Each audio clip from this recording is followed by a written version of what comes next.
আসসালামু আলাইকুম, আশা করি ভালো আছেন। আমিও ভালো আছি ইনশাল্লাহ। বর্তমানে আমি আছি একটা গরুর, এক কথায় গরুর খাবার ঘাস বাড়িতে। তো এই যে ঘাস বাড়িতে আমার পিছনে দেখতে পাচ্ছেন, এই ঘাস বাড়িটি হচ্ছে দেখেন, মানে কারো যদি গরু থেকে 2, 3, 4, 5টা, তাহলে তাদের জন্য এরকম একটা ঘাস বাড়ি খুবই দরকার। আসলে দেখেন, বর্তমানে আমরা যারা গ্রামে বসবাস করি, গবাদি পশু লালন পালন করা এটা খুবই একটা লাভজনক একটা বিজনেস। তো এই লাভজনক বিজনেসটা তাদেরই হবে যারা এরকম জমি আছে এবং যারা ঘাস লাগাবে, তাদের জন্য লাভজনক। কারণ তাদের এই ঘাসটা কিনতে হবে না, পল কিনতে হবে না, বাড়িতে পল থাকে। আবার দেখা যাচ্ছে কি, চাষবাস করলে তো পল এমনিতেই বাড়িতে থাকে, সেই সঙ্গে যদি এরকম একটা ঘাসের জমি থাকে, তাহলে তাদের জন্য গরু লালন পালন করা কিন্তু অত্যন্ত লাভজনক ব্যাপার।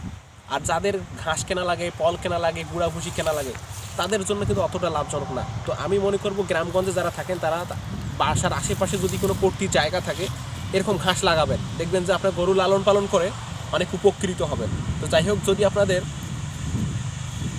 ইচ্ছে থাকে গরু লালন পালন করার, তাহলে ঘাস লাগাটার কোনো বিকল্প নাই। যাই হোক, ভালো থাকবেন। দেখাবো অন্য কোনো দিন অন্য কোনো ভিডিও নিয়ে। আসসালামু আলাইকুম।